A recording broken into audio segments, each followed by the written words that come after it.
Good afternoon, sir. Good afternoon, Justice. Just to clarify something, I spoke during the first day Okay, of our oral argument. so that's good. Nobody has asked this question yet, as the answer may be obvious to many. Is there really a need right now for the Philippines to have an anti-terror law? Your Honor, in my very humble view, the Human Security Act is enough, Your Honor. Deter terrorism. So you are Your saying, Honor, okay, if I may clarify, please continue. what is really lacking is good police work and good intelligence work. I think these are sorely lacking in our jurisdiction. So your position, counsel, is that for the total scrapping of the ATA? Your Honor, my view and the view of the rest of the petitioners is that the anti-terror law is void ab initio, Your Honor. Okay. Between 2001 and 2018, at least 140 governments have already adopted counter-terrorism legislation. Do you agree that because of the continuous threat of international and domestic terrorism, it is better to have an anti-terror law than nothing at all? Counsel. Your Honor, I agree with you that many countries have adopted their anti-terror laws. However, I always juxtapose our laws with what the Constitution requires. Many countries in the world don't have their Bill of Rights as part of the Constitution. But in our Constitution, Your Honor, that is the bedrock of our liberties. So, always, Your Honor, as men of law, we must always adhere to the Constitution, and any law which contradicts the Constitution must be struck down. And that is what the anti-terror law is all about. What do you understand by the famous aphorism that one person's terrorist is another person's freedom fighter? Your Honor, in college, I read that. One's bandit is another's revolutionary. But I don't think the terrorists who decapitate people in London Bridge, who attack people in the trains from Belgium to France, can be considered revolutionaries. They are plain terrorists, Your Honor. We agree to that, counsel. Now, do you agree with me when I say that the concept of terrorism is fundamentally political in nature? No, Your Honor. Many terrorists are plain criminals, Your Honor.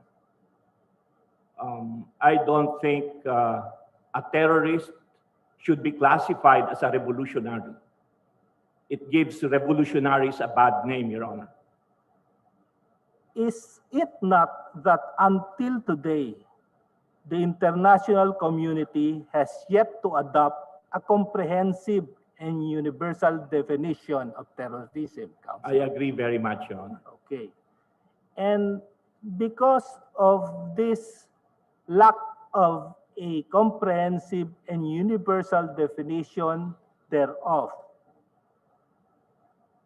the politicization and misuse of terrorism has been abused by states to curb non-terrorist and even non-criminal activities.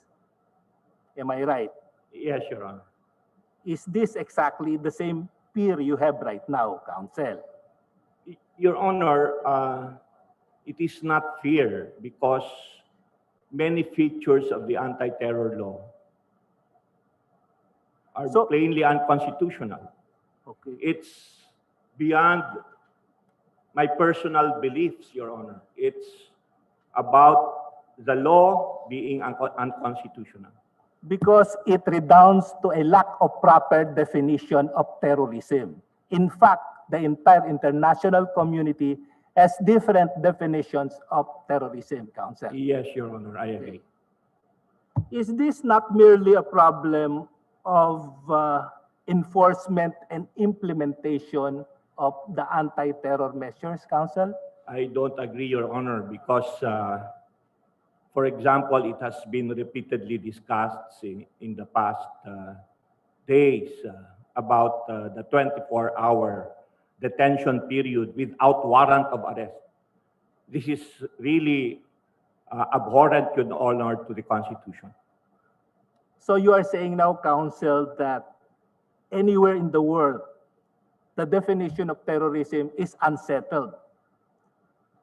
And any anti-terror law cannot be the basis for legal adjudication because of the vagueness and being overbroad. Am I right? It is overbroad and it's vague, Your Honor. I agree. Now, Counsel, do you know that our own ATTA's definition of terrorism under Section 4 was patterned after the anti-terror laws of Australia, Malaysia, Thailand, and Sri Lanka? That's according to the sponsor of the law, Senator Panfilo Lacson. Yes, Your Honor. But Okay. precisely, Your Honor, if you look at the constitutions of these countries, they don't have their Bill of Rights, Your Honor.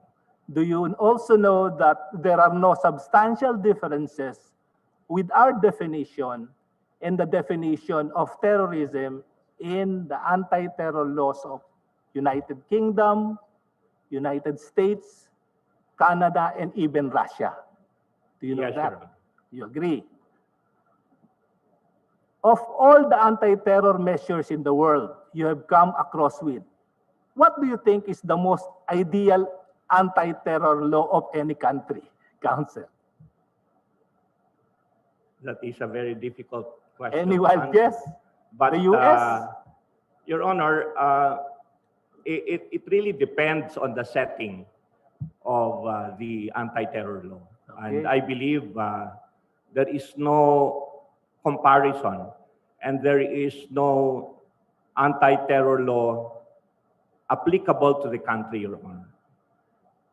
Do you know in every country that there is an anti-terror bill or an anti-terror law? All of those countries, all of those laws have been questioned in their respective jurisdictions for being vague and overbroad. Yes, Your Honor, and they have even been brought to the United Nations, Your Honor. Okay. Can you tell me whether or not an anti-terror measure in any countries was declared unconstitutional by any jurisdiction? Your Honor, And I'm just asking you if you know any country which declared its anti-terror measure, Counsel. Your Honor, I'm not very familiar. You're not familiar But with it? then some countries have already moved to amend their anti-terror law So, because they have created criticisms from many sectors like the European Union, the Commonwealth group of countries, and even in the United States, Your Honor. so of the, I think, 140 countries which has adopted anti-terror measures, none of those anti-terror measures have been declared unconstitutional or invalid so far. I'm not aware, Your Honor, but then again, they will not have the Bill of Rights that we have in this country, Your Honor. There is one here, the anti-terror bill of Indonesia. It was declared unconstitutional. Why? Because of the retroactivity clause and not because of the substance of the law. Okay? Because according to the Indonesian Supreme Court, it was precisely made to apply and pass to apply for the Bali bombings of 2002. In Bali, Your Honor. Yes, Your in Honor. Bali, Indonesia. We go now to another question, Counsel. If you are given the authority by the international community to craft the definition of terrorism in your own words, can you give us a comprehensive and universal definition acceptable to all, which should pass your criticism of being vague and overbroad? An ideal definition that is being espoused by the petitioners here for terrorism so that it can be adopted by the United Nations. I will not have that kind of capability, Your Honor. I am a small dust in the firmament of the legal community all over the world. So, thank you, Counsel. Isn't it that the UN Security Council resolutions and other relevant international conventions, protocols relating to terrorism can guide the courts in its proper adjudication of what terrorism is? They Your are Honor, guidelines for the definition of the court in what terrorism is. Your Honor, I believe in international law. It may not have the enforcement capability, but the will of and the opinion of civilized nations in the world are very, very persuasive. So this is precisely the ruling of the Supreme Court of Canada in Suresh versus Canada, a 2002 decision where the Supreme Court of Canada ruled that the term terrorism is not inherently ambiguous, even if the full meaning must be determined on an incremental basis as the concept is continuously evolving. Do you agree to that? Yes, Your Honor.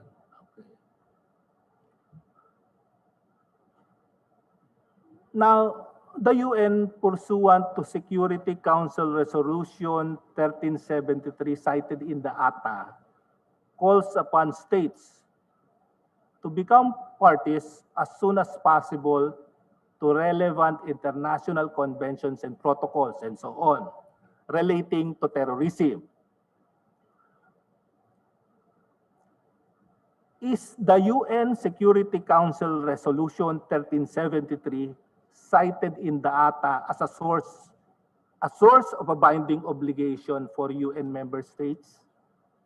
Your Honor, I believe that municipal law must prevail over international conventions. But we are parties of the United Nations, and under Article 48 of the UN Charter, the action required to carry out decisions of the Security Council for the maintenance of international peace and security shall and should be taken by members of UN. I agree, Your Honor. However, as I said earlier, the Human Security Act is enough law to be able to combat terrorism.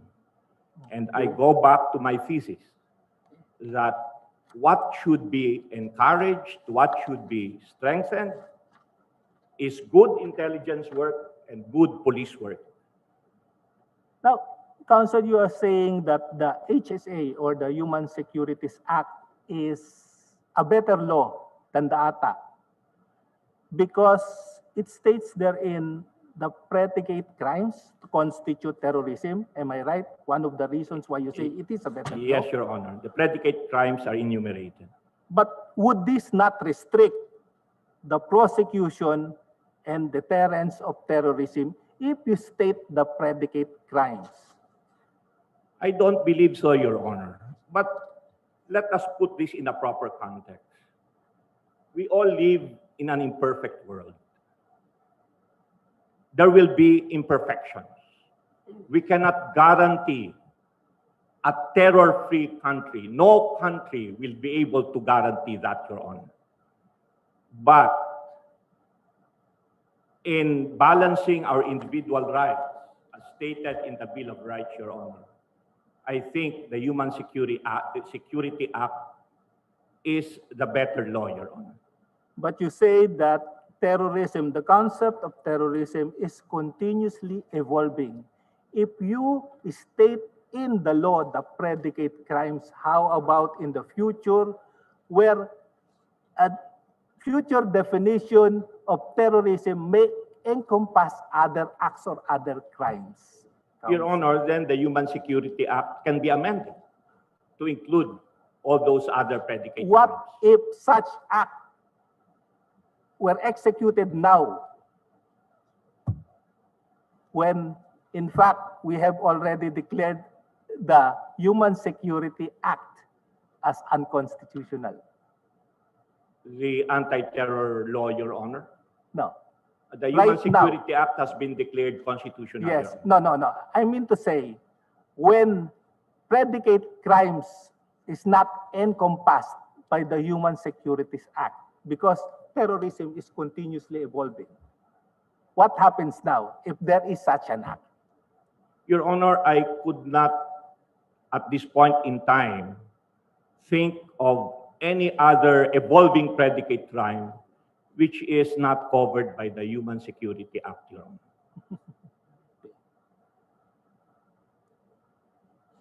Now, Counsel, does UNSC resolution, are you aware of USNC resolution 1373? I'm not aware, Your Honor. Okay. The last paragraph of Section 4 of the law provides that terrorism shall not include advocacy, protest, dissent, stoppage of work, and the like. Is this provision not enough, a safety net for you in the exercise of civil and political rights, and why? No, Your Honor. That Why? is really a very minor exception in my view. Okay. Do you know, Counsel, that this particular provision is also found in the anti-terror laws of Australia, Canada, South Africa, and New Zealand? And in fact, it was adopted from the anti-terror laws of these countries. I have read some of the minutes of the Senate deliberations, Your Honor, and I agree. Those were inspired by the laws of other countries. But again, Your Honor, these countries don't have the Bill of Rights that we have. And Your Honor, I don't think we can compromise the sanctity. Meaning to of our say, Constitution. you're saying that Australia, Canada, South Africa, New Zealand has a different Bill of Rights from us? Are you saying that? The Well, concept of Your Bill of Honor, Rights of these countries our are Bill of different? Rights is really very, very ideal.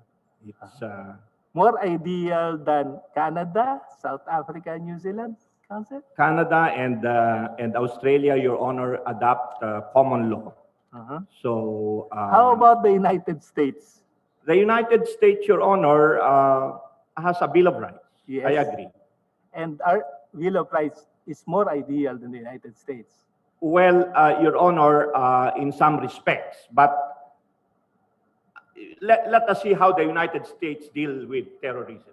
Okay.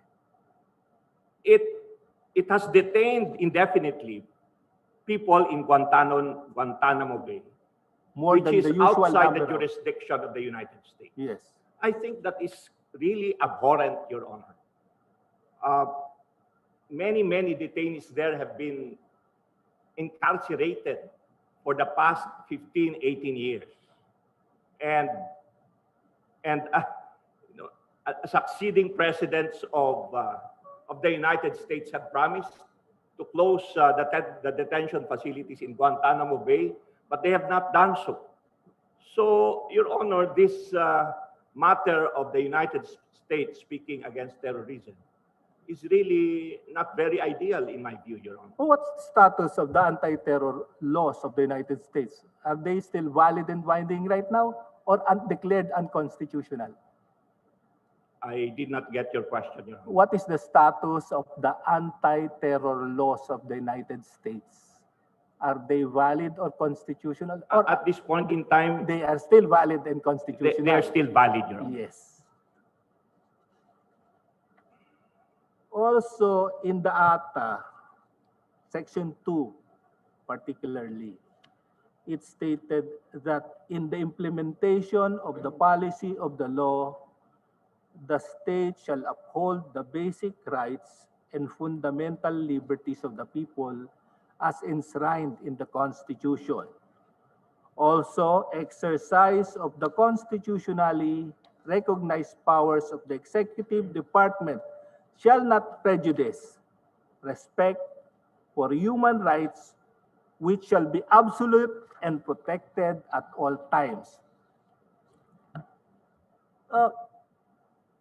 Can these provisions in the Declaration of Principles provide a useful insight into congressional concerns and objectives and help resolve any ambiguity in the ATA?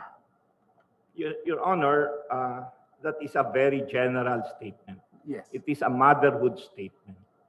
But if we look at the particular provisions of the anti-terror law, it really runs counter to that general statement that is found in that particular section. But Your Honor. under the rules on statutory construction, counsel, if there is some ambiguity, the court can look into this Declaration of Principles for guidance. Am I right? I agree, Your Honor. But why do we have to have an ambiguity, Your Honor, when we can be very clear about our position? Because petitioners are saying that there are ambiguous provisions in the law, and in fact, the definition of terrorism is ambiguous and overbroad according to the petitioner. I agree, Your Honor. Okay. You know of inchoate offenses or inchoate crimes? Yes, Your Honor, but I don't think that is a matter that has been adopted in the country. Because, Your Honor, there must be really an attempt to commit a crime. The intent is hard to discern, Your Honor. Meaning to say that conspiracy to commit a crime is not punishable here? Your Honor, there must be overt acts. Proposal to commit a crime is not punishable here? Unless there are overt acts, Your Honor. Under the dangerous drugs law, under the comprehensive dangerous drugs law, these are inchoate crimes, but these are punishable. I'm not familiar with the comprehensive dangerous drugs law. The drugs law, Your Honor. So can inchoate crimes be penalized? Your Honor, I don't believe that it can be penalized in our jurisdiction. You have gone over the ATA, and there are inchoate offenses under the ATA. Am I right? Your Honor, the ATA always speaks about intent.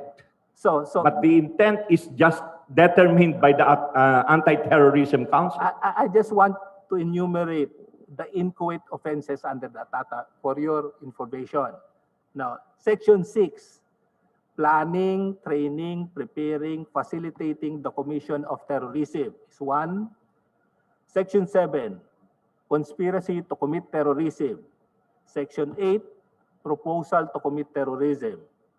Section 9, inciting to commit terrorism.